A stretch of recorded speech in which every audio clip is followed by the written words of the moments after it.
Hey everyone, it's Steph with Tiny's Garden. Welcome back. Today we are getting a bunch of work done outside. It's St. Patty's Day. Hope you got your green on like me. And we are enjoying this weather. It's like 70 degrees here. Gorgeous, gorgeous day. So I'm taking advantage and putting in some clematis for the first time and also mapping out where I want my raised beds to go this year. I'm doing a lot of planting in raised beds because the soil quality will be better. So it's a huge project. I'll explain how I'm mapping it out and you'll see the finished product soon, which one of those will be right in this section here. I wanted to hop on here and greatly apologize for the video quality with the brightness. I broke my new camera and I obviously don't know what I'm doing with that other camera when I'm outside yet. So you'll see me jump back and forth between the really bright, unique video quality version and this one here to try and clear some things up. But let's go take a look at my raised beds now. Okay, so brief update if you haven't been following me long. We live in a woodland area, so there's a lot of shade on our property, and the parts that are full sun, I'm trying to grow a bunch of cut flowers this year. So because of that, the area we also live in is kind of like a wetland and has very heavy clay wet soil. So I've decided this year to go big with raised beds because I think it's going to offer me and produce better quality flowers. So I'm getting 16 raised beds made by my father-in-law and some of his help, which is fantastic. I'm very, very grateful. And so I'm only going to show you today how I'm planning on mapping this out and the dimensions of the beds, because I've learned that planning ahead is important for understanding what it's going to look like and where things are going to go. And believe me, I'm a fly by the seat of my pants type of girl usually, but planning ahead is going to be helpful in this case. So here is the plot for the raised beds in the front. You can see we're right in front of the garage area here. I've used irrigation flags to map all of this out. I highly recommend doing that ahead of time. I've also used graph paper, which I'll show you in a little bit. But these are the beautiful garden beds. I'm thrilled so far. So up close here, we're 4 feet wide and 7.5 feet long. I'm also going to be coming in here and putting landscape fabric around the inside of the bed because this is treated lumber. And so if I would grow vegetables or something in here, I would want those chemicals to stay as far away from the soil as possible. So that is something that will be added. I've also got a 4-foot pathway in between here. I like this spacing the best if I need to bring a cart down here or something. And then in between here is 2 feet if I want to walk this way. And you can see these flags are mapped out to where the walkway will be. So I'm getting 16 total made. So I'll add 2 more over there. So we'll have 6 in the front here. And all of them are these dimensions, the 7.5 feet long by 4 feet wide. And that is because I want to keep it easy to plant. I've got specific plant spacing that I'm using for different kind of plants, and it just makes planting easier knowing that every bed is the same, so I can really plan ahead well.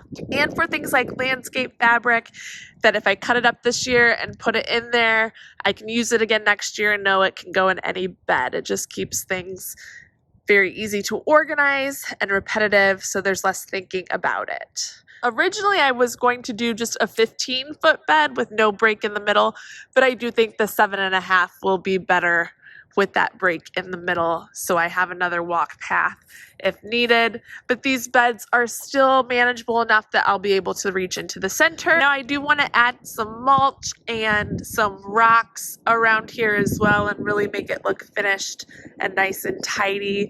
For those of you new here, we just redid the whole exterior of our house. Construction's beginning. So I'm thinking I may stain the boxes black too and then have that color popping out. Might be really beautiful, but we'll see. That's to come. And that is the plan with these. Here is the type of graph paper that I use. And again, it's simply to graph out to scale what this would look like in the amount of space that I had. So you can see here, originally I was thinking 15 feet lengthwise, but then I decided, what if we broke it up to where it was 7.5 and 7.5 with a walkway.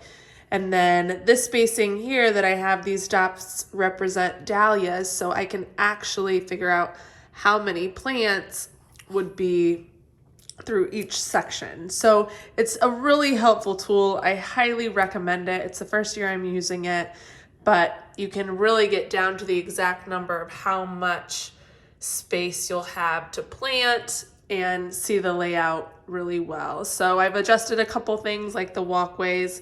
I think 4 is going to be better than 2. I did do 2 going this way and put an extra walkway in there, but it really is helpful. I recommend it. Then taking a look at the back, my irrigation flags are up. This is the workspace I have for raised beds back here. So we will be putting 10 in along here. And for your reference, my greenhouse is right here with another planting bed on the back of that. So this is where the bulk of my planting will be done, is along this space back here.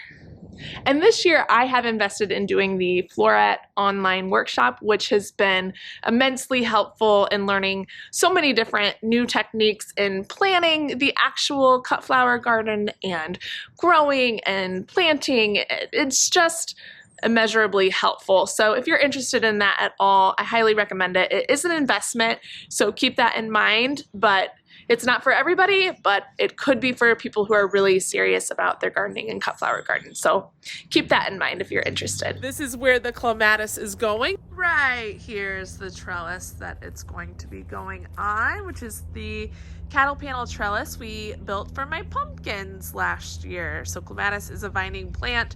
This is where they were planted, and actually at this point they're already planted down there and tucked in. Good old iPhone coming to the rescue here. So we've got Longfield Gardens here, which I've had really good luck with them and their bulbs. 4 different clematises, 2 and 2 of each of these colors. One being Niobe, I believe that's how you pronounce that, the red one, which I love, and one being Comtesse de Bouchard. Terrible with French. Our gate to walk into our backyard is right here, so I think that's going to be really stunning after you open the gate. Ta-da! Red clematis. Should be gorgeous here. These should each get about 120 inches high, so 10 feet, if I'm doing that math right. And plant depth, we want 1 inch. So I'm going to come in, and I need to tilt this side up because this has never been worked before. This side has. I planted pumpkins in last year, so it's looser, and I just tilled it a little bit already. So let's get going. I currently use a tiller to turn up new garden beds or new spaces that haven't been worked before. I'm just used to doing this method. I know no dig is a new method as well, but I really just don't know much about it at all. So if you do, comment below and fill me in. Now I'm simply picking out some of the larger grass pieces that have been turned up and are chunks because I want that soil to be nice and smooth like you can see here. Okay, so we're going to get started. I'm going to plant these about 1 inch deep, so not very deep at all, into this soil. This is the first time I'm doing this, so it'll be an experiment. Hopefully I do it right. And I will water these in as well. These are full sun to part sun, or so it says on the directions here. Guys, I'm hoping the light is okay. I'm working with a new camera. My other camera needs to get fixed. I apologize if it's not on point. So as I open these up here, this is what it looks like. These would be the roots here at the bottom, and then this would be the new growth at the top. Don't you love the sound of the birds? Now I'm just pulling this soil back and going to plant it about 1 inch deep, not very deep at all, according to package instructions as I stated.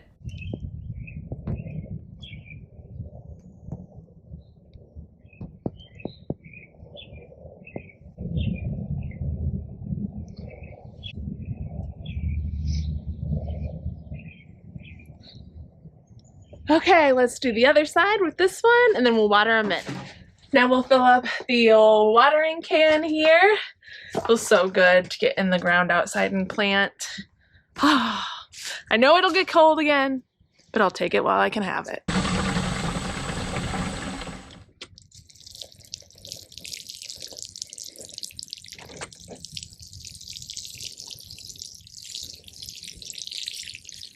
But that'll do it today, guys. I just wanted to give you a look at my first planting in the actual ground this year with those clematises, and then give you an idea of what's happening with these raised beds this year. It's a big project. It's really exciting, but I think it should produce excellent, beautiful results. So hang around and see what happens with those, and I'll keep you updated as we go.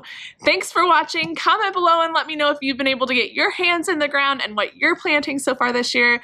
And subscribe to follow along here with all things garden. I'd love to have you. Have a happy St. Patty's Day. Make sure you got your green on, and we'll see you in the next one. Bye.